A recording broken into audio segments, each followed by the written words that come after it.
Pick up your phone. Go on, look at it. Right now, that device already knows what you'll do in the next 10 seconds. Better than you do.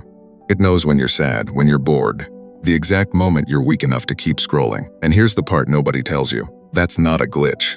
It was designed that way. In the next few minutes, I'll show you exactly how it reads your mind and how to take your mind back. You think you're using your phone. The uncomfortable truth is that, a lot of the time, it's using you. By the end of this video, you'll understand 3 things most people never figure out: how your phone collects who you really are, how it predicts your next move, and how it quietly nudges you to act on that prediction. Stay till the end, because the last part, how to break the loop, is the part they'd rather you skip. Let's start with a question. How much does your phone actually know about you? The obvious stuff first: your messages, your photos, your location, your search history. You probably expected that. But the real picture is built from things you'd never think of as data. It records how long you pause on a post, not whether you liked it, just that your thumb hesitated for half a second.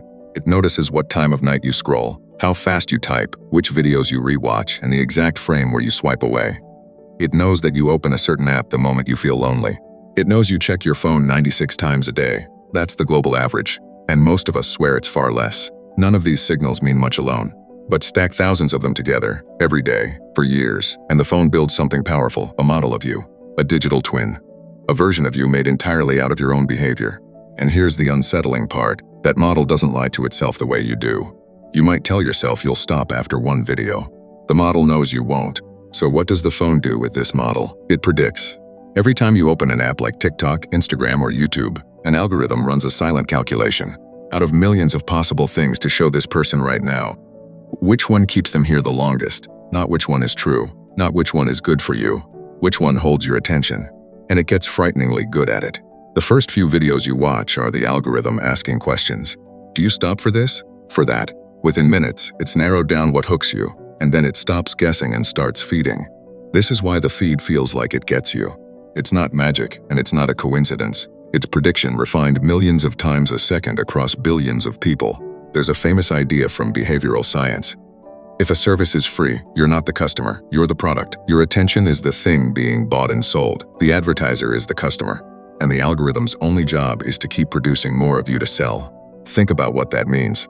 The system isn't broken when you waste 2 hours scrolling. That is the system working perfectly. Now here's where prediction becomes something closer to control. Decades ago, a psychologist named B.F. Skinner discovered something about reward. If you give a reward every single time, it gets boring. But if you give it unpredictably, sometimes yes, sometimes no, the craving becomes almost impossible to resist.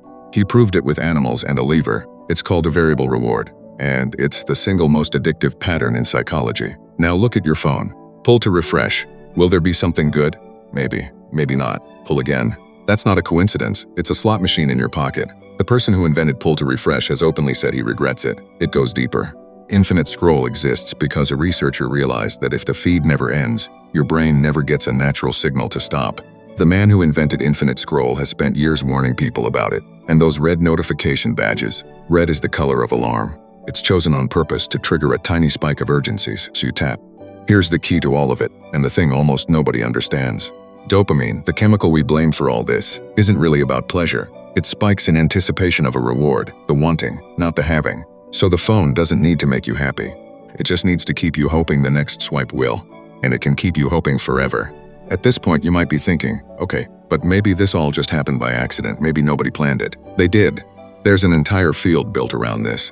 At Stanford, a researcher named B.J. Fogg taught a class on what he called persuasive technology, the science of designing products that change human behavior. Some of the people who built the most addictive apps in the world sat in that room. The formula is almost simple. To make someone do something, you need 3 things at the same moment: motivation, the ability to do it easily, and a trigger. A notification is a trigger. One tap is the ability.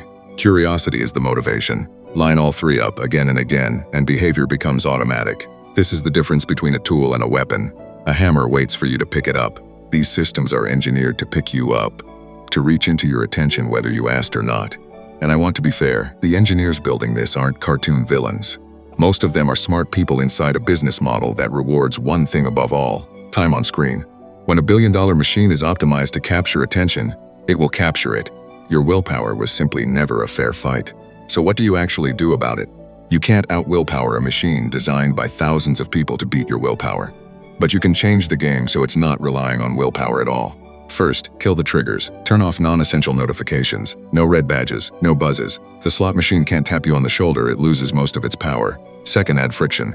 Move addictive apps off your home screen into a folder. Log out so opening them takes effort. The algorithm wins on ease. Make it harder. Third, set a stopping cue, because the feed never will. A timer, a rule, something that ends the session for you, since infinite scroll is built to never end on its own. And the most important one, just notice. The next time you feel that pull to check your phone for no reason, pause and ask, did I decide this? Or did something decide it for me? That single question is the thing the whole system is built to stop you from asking. Awareness is the one weapon they can't design around. The moment you can see the hook, it stops working. Your phone will always know a lot about you. But knowing how it works changes who's really in control. If this opened your eyes, you'll want the next one. Because next, I'm showing you the experiment so dark the government tried to erase it. Subscribe, and let's keep pulling these threads. This is Never Heard About.